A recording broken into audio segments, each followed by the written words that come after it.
আসসালামু আলাইকুম বন্ধুরা, আজকে আমি আপনাদেরকে দারুণ একটা তথ্য দিব। এই আইডিয়াটা যদি আপনারা কাজে লাগান হয়তোবা একটু হলেও উপকৃত হবেন। তো দেখেন, যে বিষয়টা বলতে চাচ্ছিলাম, আমাদের বাংলাদেশে অনেক মানুষ আছে যারা কিনা পাম গাছ চাষ করতেছেন, হয়তোবা পরিচর্যার প্রসেসিংটা জানেন না, যেই কারণে আপনারা হয়তোবা সেই রকম মানের ফলন পান না। তো এই যে দেখেন পাম গাছের চারা, এখানের হাজার হাজার চারা এবং ওই পাশে ফুটবল মাঠের পাশেও আছে। তো আমাদের অফিস এই চারাগুলো নিয়ে আসছে, এগুলো রোপণ করবে।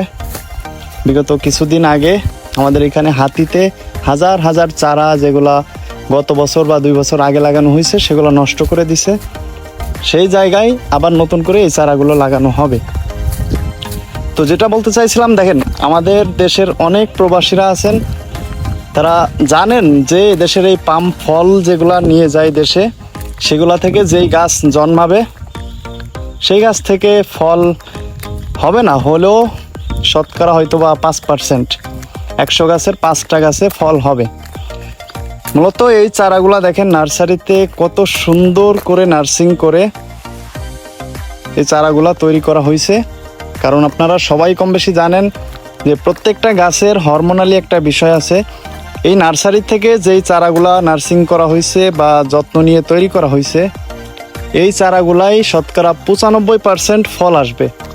তো যাদের বাংলাদেশে অনেক জমি আছে, সেই সাথে ইচ্ছা আছে যে আপনি একটা পাম বাগান করবেন, অবশ্যই আপনি মালয়েশিয়ার যে কোনো একটা নার্সারি, অনেক নার্সারি এখন আছে যারা সুন্দর প্রসেসিংয়ে এই চারাগুলা তৈরি করে এবং বিশ্বের বিভিন্ন দেশে তারা সেল দিয়ে থাকে, ইম্পোর্ট করে থাকে।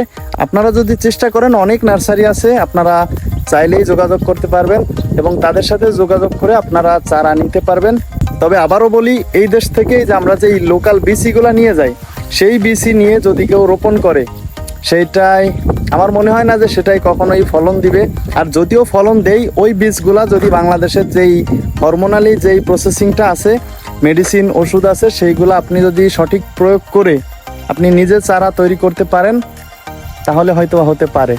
তো যাদের জায়গা আছে বা সেরকম পরিকল্পনা যদি থাকে, অবশ্যই আপনি চেষ্টা করে দেখতে পারেন। কারণ এই পাম ফলের উপর ভিত্তি করেই কিন্তু আজকে মালয়েশিয়ার অর্থনৈতিক অবস্থা এত ভালো। আর যাই হোক, এই পাম থেকে যেই তেল উৎপাদন হয়, এই তেলের চাহিদা শুধু বাংলাদেশে না, পুরো বিশ্ব জুড়ে।